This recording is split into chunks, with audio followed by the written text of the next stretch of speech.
Hello, everyone. Today we are going to be talking about the ratification of the justification of the Constitution.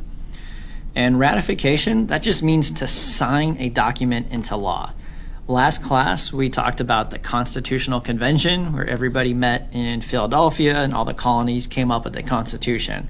But now that the Constitution was complete, it had to be signed by all the representatives from the colonies. And there was a lot of debate over the ratification of the Constitution. So essentially, some people wanted the Constitution and some people were against it, which is called opposed. The Federalists supported the signing of the Constitution because they wanted a strong central government. So these people liked the Constitution. And George Washington led the Federalists. And they didn't think the Bill of Rights was needed to sign the Constitution. The Bill of Rights is what I gave you as your warm-up. And that was the document that the Federalists didn't think that was needed as part of the Constitution. Whereas anti-Federalists, they opposed the signing of the Constitution because they feared an overly powerful central government. So they wanted states to make more laws. They didn't want the central government making the laws.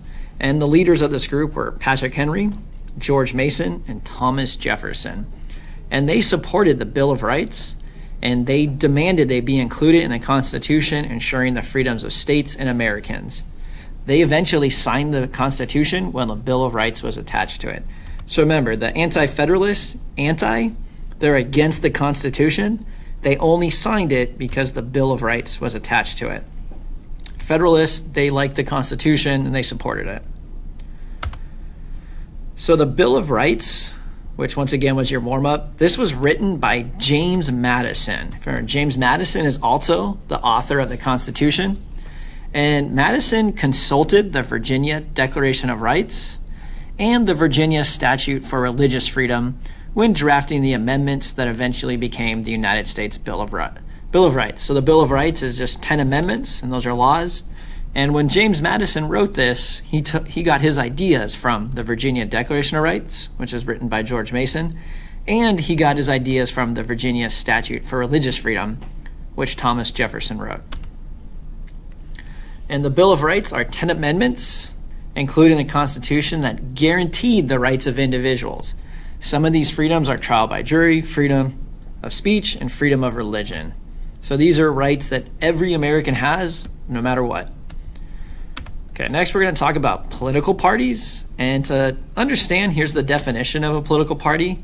It is an organized group of people with similar political goals. So these are people that all have the same goals in regards to politics, and they form a party. There's two different political parties we're going to talk about. There's the Federalist political parties, which is different than the Federalist and Anti-Federalist. This is the Federalist political party. They were led by John Adams and Alexander Hamilton. They believed in a strong central government and wanted the United States to have its own bank.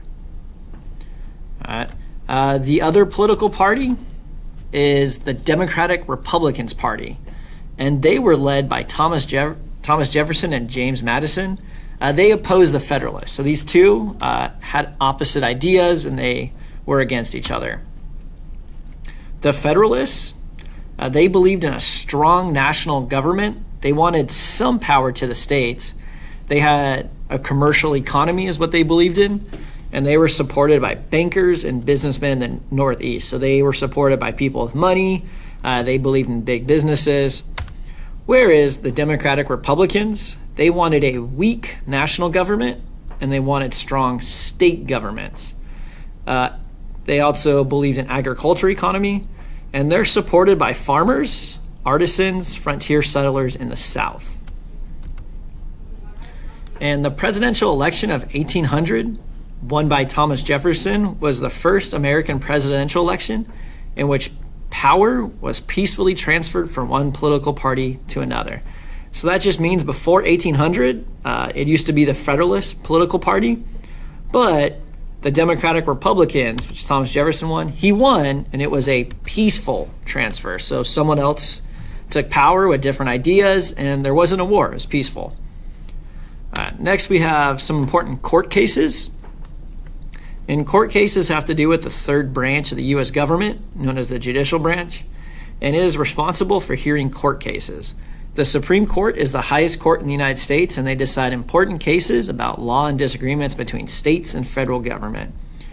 And you will learn about 3 important court cases in this class, and these Supreme Court cases were led by John Marshall, who is from Virginia, and he laid the foundation blocks of the Supreme Court's authority to mediate disagreements between branches of government, levels of government, and competing business interests. So mediate just means that when people have problems, the Supreme Court helps decide the case. And here's the 3 cases. Marbury versus Madison. This created the doctrine of judicial review.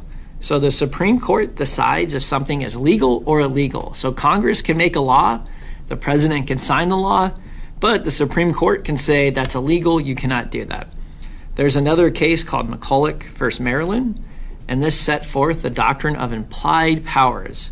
So those are powers that are not written down, but are expected. So sometimes they're just rules or laws that are not actually written down, but people kind of expect it. Like there's no law saying you can't, let's think of something inside this school.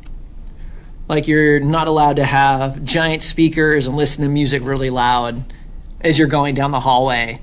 There's no rule that says that, but it's kind of expected.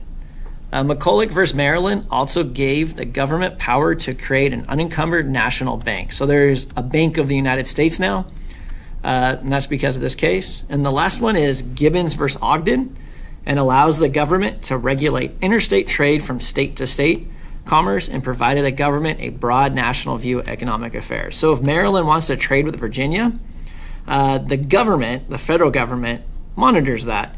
They regulate, they make laws about who you can trade with, what you can trade, and the government, the federal government, is in charge of economic affairs.